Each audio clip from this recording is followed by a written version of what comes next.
Morning, Carolyn. Good morning, my dear Dr. David Rosensweet. I think that's your name, right? If I'm remembering correctly. It's nice to see you. You too, Carolyn. Welcome. And welcome to everybody who's going to be coming up. I have our questions and we are going to get started because this hour goes fast. And if you would be good enough, please. A question that comes in often, has been coming in quite often, is all about hair and the loss of hair and the horribleness around that for so many women. And if you can, I'm just going to give it to you because there's so many questions around it, the whys and what to do's and all of that. So you got the stage. I got the stage. You do. Yes. Um, we're getting an echo. Have to mute. Let's see. Let's see if we still get. There we go. Well, you know, hair has so many moving parts as to why it's thick and rich and healthy. And where do we see the healthiest hair? In adolescence. And where do we see the healthiest hair? In females and adolescent girls when their hormones are just bursting forth because they're part of the moving parts. And then as these hormones decline over the years, that's part of a possible place to look for hair loss. But there's several things to consider around hair loss. And there's not only the hormonology and the medicine of it, there are people who specialize in hair loss. There's hair loss clinics, and it turns out that one of the nurse practitioners in our menopause mastery program also has spent years working in a hair loss clinic. And she once presented a lot of moving parts that were involved to our grand rounds, which is something we do for professionals. And I got to see that there was a lot more that these folks know and a lot more techniques they have for hair restoration. I'm going to take us back to the basics and going to, if the basics don't do it, then there's more out there about restoration of hair. But it's always best to look deeply into the basics. Since hormones are the most powerful biochemicals in our body, and my God, they relate to so many different things, and all of them do. I start to look at it as a woman's approaching midlife or even in her 30s and 40s as her ovarian hormones are declining. Sometimes not too noticeably, sometimes quite noticeably. There's women in their 30s that are starting to get symptoms of hormonal imbalance. A woman's hormones output peaks at the age of 20, plus or minus 2 years. That's when her ovarian hormone output is the absolute maximum. Probably so for other glands as well. Highest at 20, plus or minus 2 years, gradually declines. By the 30s, if one of the ovarian hormones declines faster than the other, as is common, that would be progesterone production declining a little deeper and a little faster than estrogen decline, because they're both declining. You get an imbalance of estrogen and progesterone, and the declines continue until menopause, when the ovaries stop doing it, and then there's a big fall. Well, estrogen is really related to hair. Women with robust estrogen, this isn't the only thing that affects hair, but estrogen relates to hair. When I think of hair loss in any female, especially in the 30s and 40s, I first think of a different hormone, though. I think of thyroid hormone. And getting a proper thyroid hormone evaluation is very important. And May I ask really quickly, with the thyroid evaluation, does that include the TSH, T4, T3, even T2 maybe, and reverse T3, like all of them? well, a thyroid evaluation properly begins with a proper medical history and physical exam. I mean, I grew up and was trained in an era when there were none of the thyroid blood testing that is done today was available. None of it, not even a TSH. And I happen to have a mentor who was a world expert in thyroid, and he rigorously made us pay attention to the patient, because he said, you don't need any kind of testing for hypothyroidism. Thyroid's such an important hormone that drives so many things that when it goes deficient, there's a lot of different things that show up, and you can learn about it in a medical history. So take a medical history and do a physical exam, and you'll learn about thyroid, whether someone is low in thyroid or not. And I'm not going to go through the list, but anyone could look up online and look up hypothyroidism, the symptoms. Dry skin, dry hair, nothing works as well. Thyroid drives metabolism. That's when how you combine your ultimate digestive products of food with oxygen. You oxidize it, you burn it inside the cells, you produce energy and you produce heat. And when you have less thyroid hormone, you're going to produce less energy and less heat. So people who get functionally hypothyroid feel cold. They're turning the temperature up as opposed to everyone that they're living with. In Florida, we used to have, when I practiced in Florida, I used to have the air conditioner test. I'd ask what a Floridian would set their air conditioning at. And I'm telling you, if they set it at 78, those people were cold.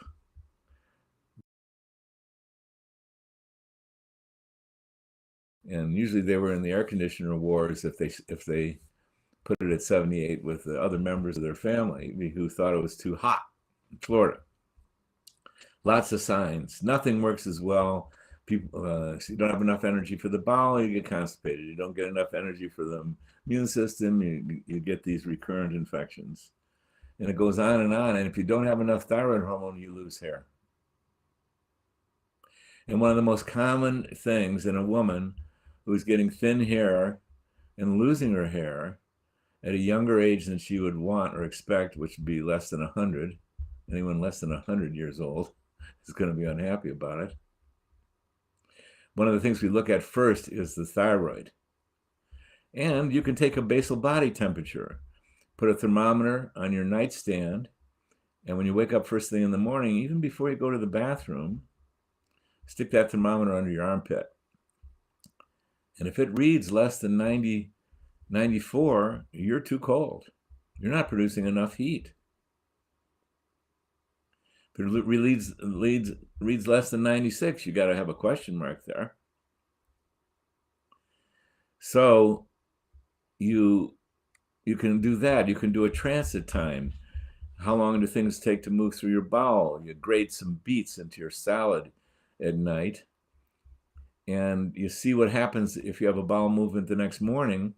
If that's your custom to have a bowel movement in the morning, you should see red in that toilet bowl. And if you don't, those beets didn't make it all the way through in 12 hours. That's a slow transit time. These are the old-fashioned ways of testing for hypothyroidism.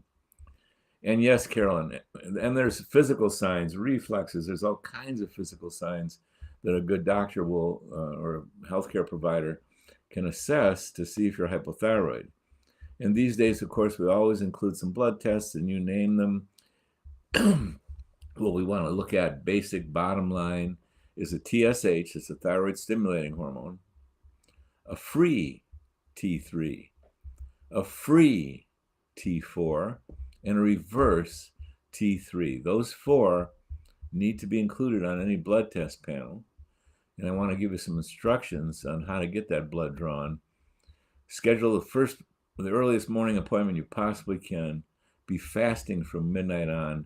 Water only. I mean water only. No coffee, no toothpaste, no nothing, no nothing, no nothing, no medications, no nothing. Water only. Get your blood drawn at 8 o'clock if you can, or 7:30. Now, how relevant is that for thyroid? Well, it's going to get mighty relevant if you start taking thyroid hormones. So get used to it. And do it for every blood test, everybody out there, for every blood test you ever do. Sometimes that won't be important on some blood tests, of course, and healthcare providers can get very detailed about that, and so not every test requires that you go in first thing in the morning. But I like people to get used to going in first thing in the morning, because there's several things on those blood panels that really do matter, that you're totally fasting, water only, no nothing, no toothpaste that has sugar in it, nothing. So thyroid, that's one of the first things I think of when a woman's losing her hair. Then I started looking at the ovarian hormone balance, and if she's over the age of 30, she's starting to get into imbalance. So what do? We like to replenish the hormones. The earlier the better. We don't it's we treat women with the menopause method at any age they show up. They show up. I treated my mom for the first time. It's the first time she'd let me, when she was 86. Is that ideal? No. The very best thing that can happen is as your hormones go in balance, you start to address it then and there. That's the easiest time. That's the healthiest time for a woman to be replenishing hormones, as it is for a man. Better to catch a man as his testosterone is declining in his 40s, starting to have a little erectile difference, not waking up with a perfectly firm, what's the medical term for this? Erection. If you're not waking up with an erection, thank you. I was thinking you're reading my mind, Carolyn. Is that okay for you to be reading my mind? Okay, I'll accept. Do it daily. I was thinking of the slang terms. If a man does not wake up with an erection in the morning, his testosterone is starting to decline. So that's the best time to treat men. So women are we're very identical in this. You just hear a lot more about women in menopause, but this happening in the men. Oh yes, it's epidemic in the men, because we all have declining hormones for various reasons. So at any rate, thyroid, estrogen, this is the order in which I think of the hormones, and testosterone. You can get into some testosterone imbalances and get some oddballness take place in hair pattern. So some of the hair pattern, the hair clinic people are paying attention to that. They're trying to assess, well, what kind of hair loss are you having there? Because there's some testosterone issues of imbalance. For example, when a woman goes into the perimenopause, her estrogen and her progesterone's declining. So is her testosterone, so is her DHEA. But there's also some testosterone that can come out of the adrenal gland. It does come out of the adrenal gland. And when the estrogen and the progesterone decline, a woman's body has this special mechanism to raise her estrogen back up. Wow. That's pretty amazing. What does she do? She biochemically converts the testosterone to estrogen. So there's some women in the perimenopause that they get a bump in their testosterone. Goes up temporarily. It will not sustain. There's no woman 3 years without a period that has adequate testosterone. Forget about it. You don't have it. You can tell me you think you got it, but you don't have it 3 years into menopause. And these days, I don't find it anywhere near as common that you get that testosterone bump. I don't think current 2022 bodies are capable of it anymore. I think we put so much strain on so many glands and hormones that although a woman's body may want to do that bump up, she's drained her testosterone and androgens and recruiting it for the biology of the stress response. I don't want to get too weird here. I think I'm throwing too many words out. The bottom line is there are some women who still get that bump in testosterone, and they're vulnerable to testosterone pattern hair loss, just like men have when there's an imbalance there, and with something called DHT. Here's what I want to take us back to. Hormonal depletion and hormonal imbalance can lead to hair loss.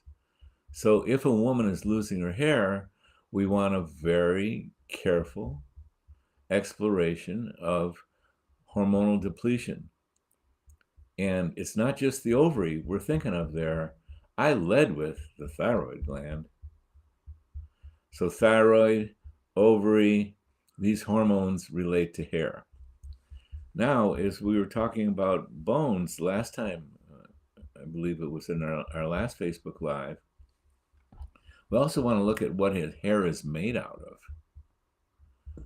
Because, duh, even more so than bones, it's super apparent that hair grows and grows and grows and grows. In order to grow, it's got to have raw materials to grow. And what hair is made out of is protein and minerals. That means your protein and mineral intake in your diet needs to be really good, needs to be adequate. Or another way to look at it, yeah, it needs to be in your diet. You've got to have enough protein and minerals in your diet, but you also have to be able to digest and assimilate it. So hormones isn't the only thing that gets depleted. And people's eating patterns and habits have gone wacko.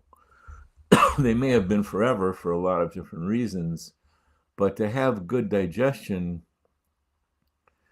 requires certain ideal circumstances to be eating. Like you're eating when you're not terribly stressed, for example. Or you're not eating after you've been through an uptick of major stress.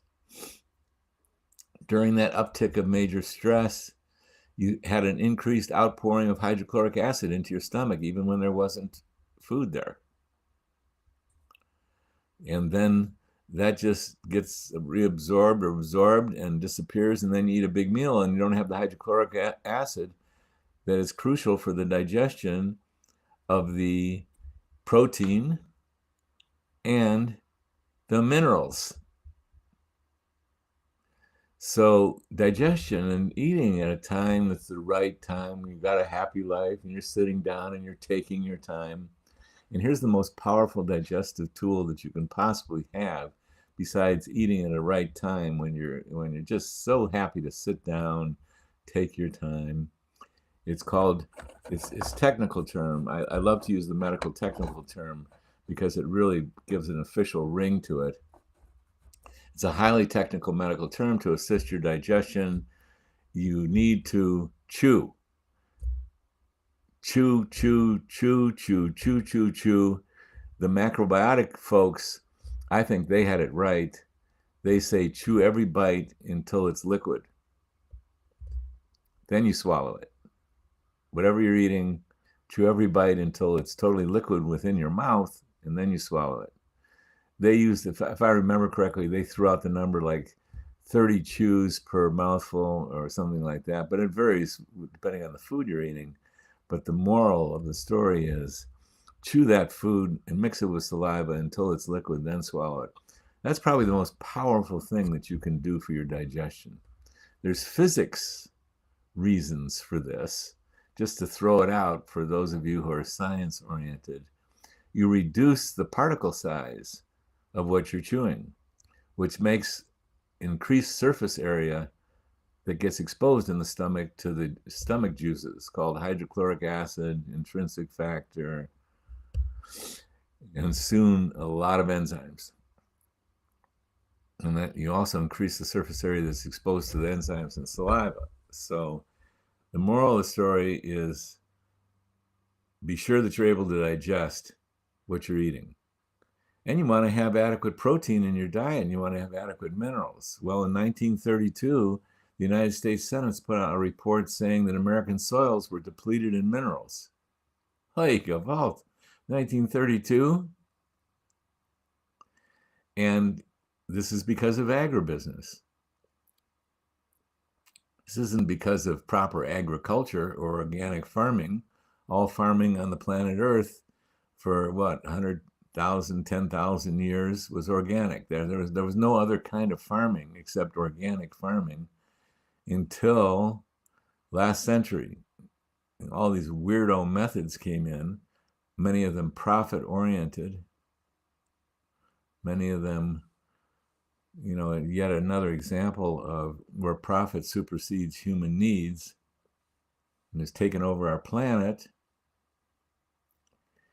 And what happened to the soils is you got food that looked like food, but I could tell when I was growing up, because my mother and my grandparents, they shopped at farmers markets. They shopped at markets that really had high quality produce. They looked for it. They knew how to they knew how to see it and choose it. And my grandparents even took me out to a farm once, and where they had farm stands at the roadside stands. Yeah, well, they didn't stop there. They parked their car at the roadside stand. And some of these farmers let you go back into the fields to pick the stuff fresh. Of course, you paid for it, but that was the premium way. You didn't buy it at the farm stand, which was just picked that morning.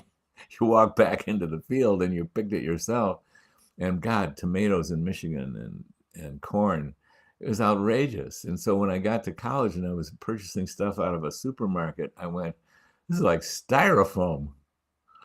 What happened to the chicken that used to taste like chicken? Why doesn't it taste like that? Because one of the principal components of what makes food taste so good is the minerals. Holy mackerel, the minerals.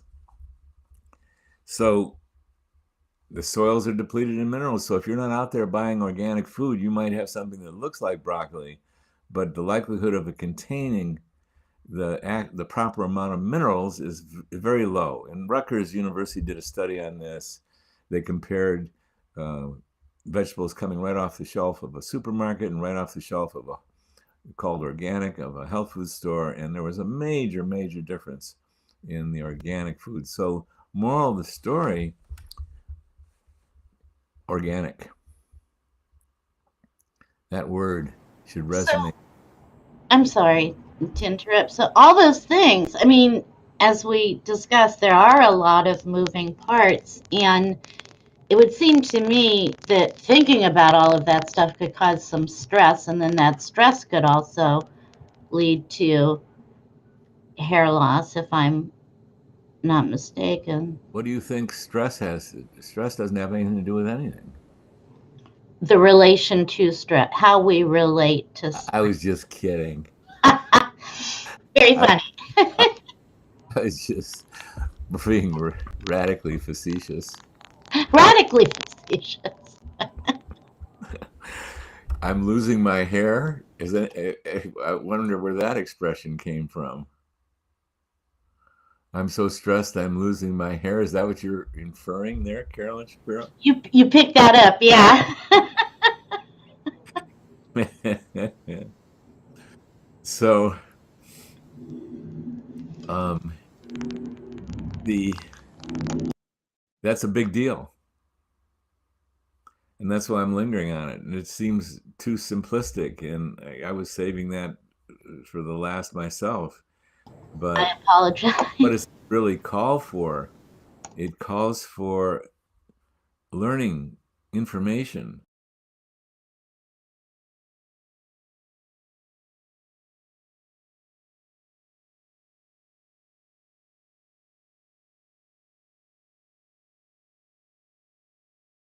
Stress of life. So we do not tell if